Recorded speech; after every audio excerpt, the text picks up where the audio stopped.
Hello everyone, welcome back to my YouTube channel. मेरा नाम मोनिका है और आज हम करेंगे कक्षा 10वीं की सामाजिक विज्ञान की वर्कशीट नंबर 11 और आज की डेट है 31 जुलाई 2021। आज भी हम कृषि पाठ को आगे बढ़ाते हुए इस वर्कशीट में नकदी फसलें और उनकी आवश्यक जलवायु जो हमें चाहिए उसके बारे में पढ़ेंगे। चलिए शुरू करते हैं। सबसे पहले तो ये बात करें कि नकदी फसलें होती कौन सी हैं। नकदी फसलें या लाभ फसल एक कृषि फसल है जिसे लाभ कमाने के उद्देश्य से बेचने के लिए उगाया जाता है। तो ये ना ही केवल जो भारत में या मतलब हमारे देश की अगर मैं उदाहरण लूँ, ना ही केवल हमारे क्षेत्र के लोगों के उपभोग के लिए बल्कि उसको बेचने के उद्देश्य से जब वो मंगाते हैं, ऐसी फसलों को हम नकदी फसलें कहते हैं। ठीक है, कुछ उदाहरण दिए गए हैं नीचे टेबल में और उनके बारे में बताया गया है कि उन्हें कैसी जलवायु चाहिए होती है। चलिए वो देखते हैं। सबसे पहले आती है चाय। चाय की झाड़ियों को साल भर गर्म और नम पाले से मुक्त जलवायु की आवश्यकता होती है। ठीक है, नम पाले मतलब कि जैसे फ्रॉस्ट हो जाती है ना, उस पर नमी ना आए उसमें। ठीक है, वो नहीं होनी चाहिए उसमें। तो चाय की जो पत्तियाँ होती हैं, आपने एड्स वगैरह में देखा होगा, चाय की पत्तियाँ होती हैं, है ना।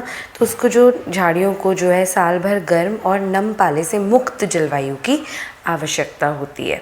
ठीक है, फिर वर्ष भर समान रूप से वितरित नियमित वर्षा चाहिए होती है चाय को। ठीक है, और एक बात और है इसमें नहीं लिखा है, थोड़ी सी आपने देखा होगा कि जो चाय है, कॉफ़ी है, ये सारे पहाड़ी क्षेत्रों में ज़्यादा उगाई जाती हैं। ठीक है ना, तो जैसे कि दक्षिण भारत में उगाई जाती है या हमारे उत्तर पूर्वी राज्यों में उगाई जाती है। आपने तो असम की चाय कितनी फेमस है उसके बारे में सुना ही होगा, है ना, दार्जिलिंग टी, ये भी नाम सुना होगा आपने बंगाल की। तो जो चाय है, कॉफ़ी है, ये सब चीज़ें जो हैं ये हिली एरियाज़ में, पहाड़ी क्षेत्रों में ज़्यादा उगाई जाती है क्योंकि वहाँ की जलवायु इसको उगाने के लिए उचित रहती है। ठीक है, नेक्स्ट देखते हैं कौन सी है हमारी नकदी फसल। रुई। रुई तो आप सब समझते हैं। रुई साल भर गर्म और नम पाले से मुक्त जलवायु इसको भी चाहिए होती है। ठीक है ना, नम पाले इज़ लाइक जो उसमें फ्रॉस्टिंग ना हो जाए, उसमें बैठ ना जाए और नमी और वो वैसे। ठीक है, और गर्म चाहिए होती है जलवायु इसको भी। दक्कन के पठार की जो काली मिट्टी होती है ना, वे कपास की उसमें कपास अच्छी तरह से विकसित होती है। तो किस प्रकार की मिट्टी चाहिए होती है? काली मिट्टी। और काली मिट्टी हमें कहाँ मिलती है? दक्कन के पठार में, जैसे गुजरात में और ये आपके जो महाराष्ट्र के कुछ हिस्सों में, वहाँ पर। ठीक है, इसकी वृद्धि के लिए उच्च तापमान, हल्की वर्षा या सिंचाई, 210 ठंड मुक्त दिन और तेज़ धूप की आवश्यकता होती है। तभी देख लो गुजरात और महाराष्ट्र की बात कर रहे हैं हम काली मिट्टी की, तो वहाँ पे जो है ठंड इतनी नहीं होती है। ठीक है, तेज़ धूप भी होती है, वहाँ पे उच्च तापमान भी रहता है। तो ये सारी जो जलवायु की जो आवश्यकताएं हैं जो उसको उगाने के लिए ज़रूरी है, वो वहाँ उसको मिलती है। ठीक है, फिर हम आते हैं अपनी नेक्स्ट फसल पर जो कि है गन्ना। ठीक है, गन्ना आप सब जानते हैं, गन्ने का जूस आप सब ने पिया होगा शायद, है ना। देखिए आप लंबे लंबे जो ऐसे होते हैं गन्ने होते हैं, उनके खेत देखे होंगे आपने, क्या पता। गन्ने से हम चीनी भी बनाते हैं, आपको इतना भी पता होगा, है ना। तो ये उष्णकटिबंधीय और उपोष्ण कटिबंधीय फसल है। ठीक है, मैंने आपको उस दिन उष्णकटिबंधीय और उपोष्ण कटिबंधीय क्या होता है समझाया था। ये 21 डिग्री से 27 डिग्री सेल्सियस के तापमान और 75 सेंटीमीटर से 100 सेंटीमीटर के बीच वार्षिक वर्षा के साथ गर्म और आर्द्र जलवायु में अच्छी तरह से बढ़ता है। ठीक है, तो कितनी वर्षा चाहिए? 75 से 100 सेंटीमीटर और 21 से 23 सेंटीमीटर का तापमान और गर्म और आर्द्र जलवायु। ठीक है, आर्द्र होते हैं जिसमें थोड़ी नमी हो। ठीक है, उसके बाद हम देखते हैं, इसकी बात करते हैं रबड़। ठीक है, यह एक भूमध्य रेखाई फसल है। ठीक है, जो मतलब कि भूमध्य रेखा के आसपास जैसे जो इन क्षेत्रों में अच्छी तरह से उगाई जाती है, लेकिन विशेष परिस्थितियों में इसे उष्णकटिबंधीय और उपोष्ण कटिबंधीय क्षेत्रों में भी उगाया जाता है। ठीक है, तो उसको उगाया जा सकता है इन क्षेत्रों में भी। 200 सेंटीमीटर से अधिक वर्षा के साथ इसके लिए नम और आर्द्र जलवायु की आवश्यकता होती है और तापमान 25 डिग्री सेल्सियस से ऊपर।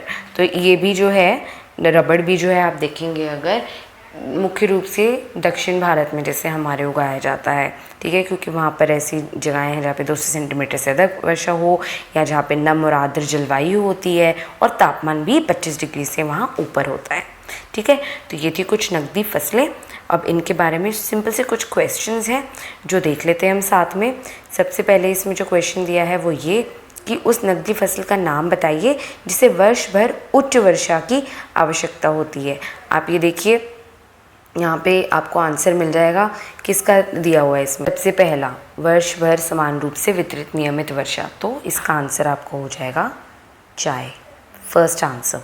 ऑलराइट, नेक्स्ट आता है कपास उगाने के लिए किस प्रकार की मिट्टी की आवश्यकता होती है। हमने अभी अभी पढ़ा था कि जो रुई है, कपास, रुई को कपास भी बोलते हैं, ये याद रखिएगा आप। तो इसको किस प्रकार की मिट्टी चाहिए होती है, तो काली मिट्टी। ठीक है, तो आप यहाँ पे लिखेंगे काली मिट्टी। ठीक है, नेक्स्ट हम आते हैं क्वेश्चन पे। रबड़ की खेती के लिए भारत के किस राज्य की जलवायु उपयुक्त है। अभी मैंने आपको बताया दक्षिण भारत का वो राज्य है। ठीक है, और एक इसके साथ एक और चीज़ इसमें बताई गई है वो ये कि इस राज्य का उच्चतम साक्षरता दर के लिए भी जाना जाता है, कि यहाँ पे जो साक्षरता दर है, कितने पढ़े लिखे लोग हैं, उनकी जनसंख्या भी बहुत ज़्यादा है। तो वो कौन सा राज्य है, वो है केरल। ठीक है, ओके। चाय की फसल उत्तर पूर्व के पहाड़ी क्षेत्रों में उगाई जाती है जबकि उत्तरी भारत के पहाड़ी क्षेत्रों में नहीं, क्यों? इसका उत्तर देना है हमें। हमने अभी पढ़ा था कि चाय की जो झाड़ियाँ हैं उसको साल भर गर्म और नम पाले से मुक्त जलवायु की आवश्यकता होती है, तो वो उत्तर भारत में नहीं संभव होता। इसीलिए चाय की जो फसल है वो हम उत्तर पूर्वी क्षेत्रों में उगा पाते हैं और उत्तर भारत की पहाड़ियों में नहीं। ठीक है, तो आपने इसका आंसर ये देना है, ये वाला फर्स्ट पॉइंट लिखेंगे आप। एक और पॉइंट जो आप इसमें लिखेंगे वो ये कि जो उत्तर पूर्वी इलाके वहाँ पे नियमित वर्षा होती है, या वर्षा जब होती है तो 100 सेंटीमीटर से अधिक होती है, जो कि चाय के लिए आवश्यक होती है। ठीक है, और वो उत्तर भारत की पहाड़ियों में ऐसा नहीं होता। तो इस वजह से जो है चाय है उत्तर पूर्वी राज्यों के पहाड़ियों में उगाई जाती है और उत्तर राज्य की पहाड़ियों में नहीं, उत्तर राज्य की पहाड़ियों में नहीं। ठीक है, दोनों पॉइंट्स को लिख देना और साथ में जो क्वेश्चंस दिया है आपको उसी को आंसर के रूप में लिखना है आपने पहले। ठीक है, समझ गए। हमेशा अपने आंसर को क्वेश्चन से स्टार्ट करना चाहिए हमें, तब हम जाके पॉइंट्स लिखेंगे, उसके बारे में एक्सप्लेन करेंगे। ये जो टेबल है इसको आपने अपने रजिस्टर में बनाना है, मेक दिस टेबल। ठीक है, आपके पॉइंट्स कवर हो जाते हैं इन सब के, लर्न करने में इजी होएगा। 1 मार्क के क्वेश्चन आ सकते हैं जिसमें तापमान वगैरह पूछा जा सकता है, कौन सी मिट्टी में उगाई जाती है कोई फसल, वो पूछा जा सकता है। ठीक है, ये भी लिख लेना कि नकद फसल होती क्या है। Write all this in your register today. Alright, I will see you next week with the new worksheet.